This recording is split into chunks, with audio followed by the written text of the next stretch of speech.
You wake up. It's the middle of the night, but something is wrong. You try to move your hand. Nothing. Your legs. Nothing. You try to scream and not even air comes out.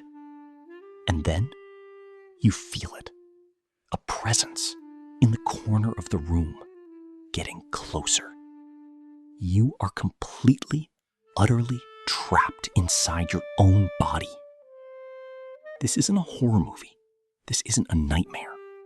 You are awake. Millions of people have experienced exactly this, and for centuries they had no explanation for it. So they invented one. Demons, witches, shadow figures, old hags sitting on their chests. Today, we know what's actually happening inside the brain during sleep paralysis. And honestly, the science is almost as disturbing as the folklore. Welcome back. If you're new here, this channel is where we go deep into the psychology and neuroscience of the human mind, including the parts nobody really wants to talk about. Today, we're covering sleep paralysis. What it is, why your brain essentially turns against you, why so many people see the same entities, and what the psychological aftermath can look like. Stay until the end, because the last section on what sleep paralysis reveals about consciousness itself might genuinely change how you think about your own mind. Let's get into it. To understand sleep paralysis, you need to understand what your brain does every single night, something most people never think about.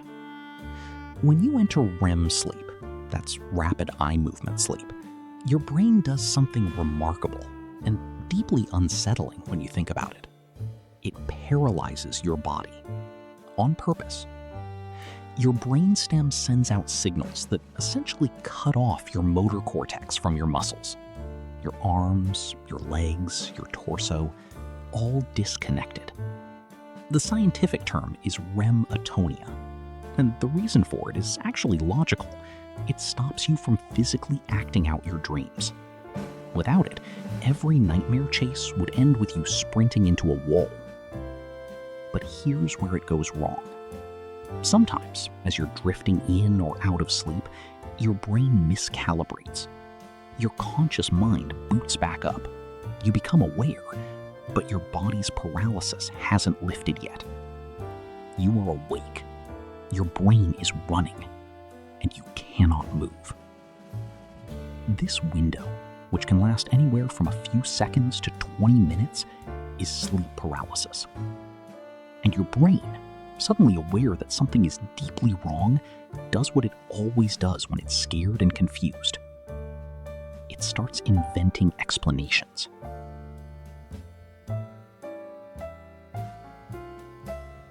Here's where it gets genuinely fascinating and disturbing. The majority of people who experience sleep paralysis don't just lie there. They see things. And across cultures, across centuries, across continents with no contact with each other, they see the same things. Researchers have categorized sleep paralysis hallucinations into 3 types. The intruder, a dark, shadowy figure in the room, sometimes in the corner, sometimes standing over the bed, a sense of pure, primal malevolence. This is the most commonly reported hallucination globally.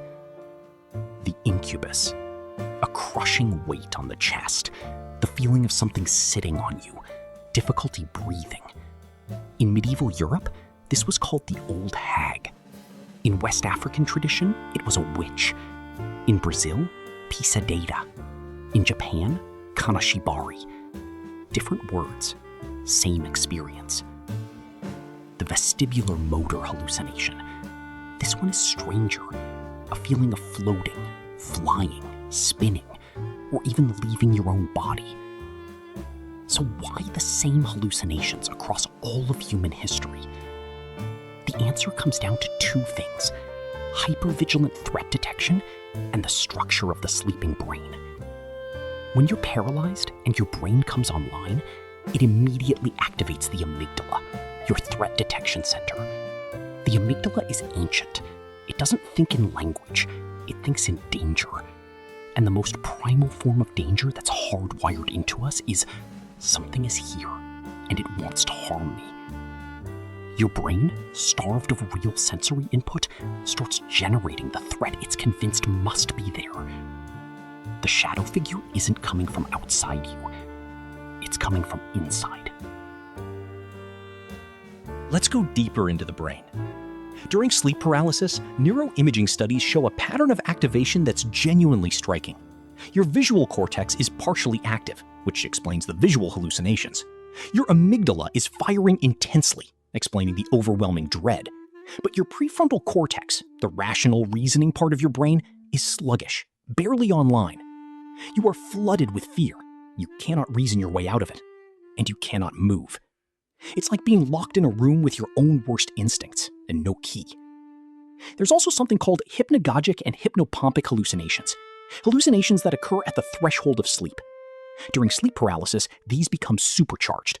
The brain blends dream imagery with waking perception. That shadowy figure isn't purely imagined.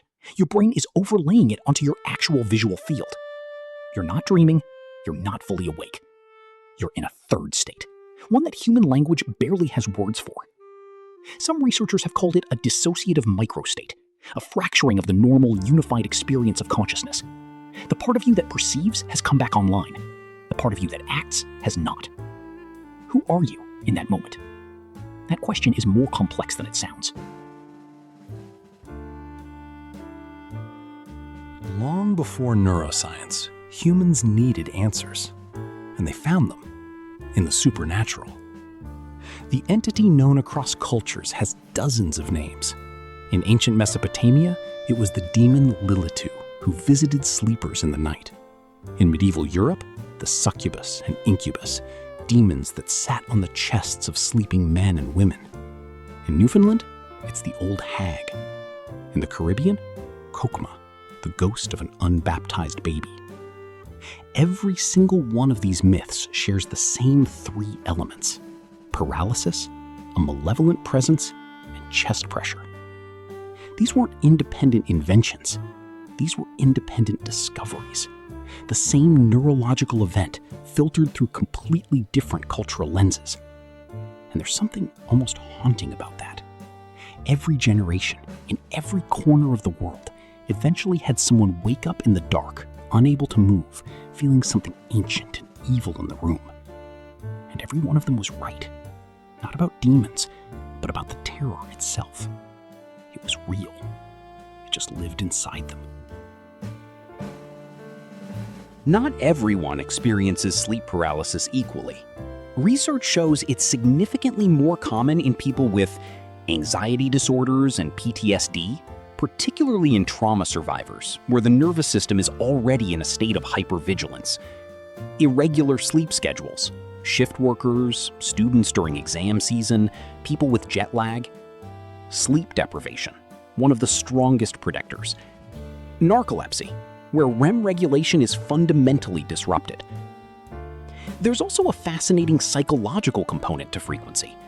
Studies show that people who already believe in supernatural entities are more likely to interpret sleep paralysis as a genuine paranormal event.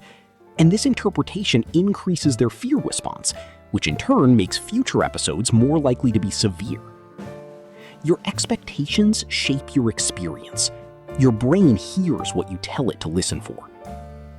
This has led some researchers to explore cognitive behavioral approaches to sleep paralysis, essentially teaching people to recognize the episode as it's happening, which can significantly reduce its terror. Some experienced individuals even report being able to transition sleep paralysis into a lucid dream. The most frightening prison, it turns out, has an unlockable door. You just have to know where to reach. What it reveals about consciousness.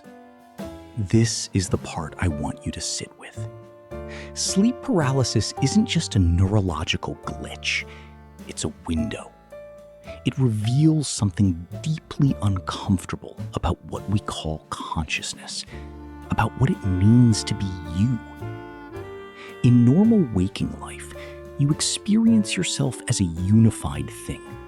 One person, one perspective, you. But sleep paralysis pulls that apart. In those paralyzed moments, the self fragments. The perceiving part and the acting part become separate.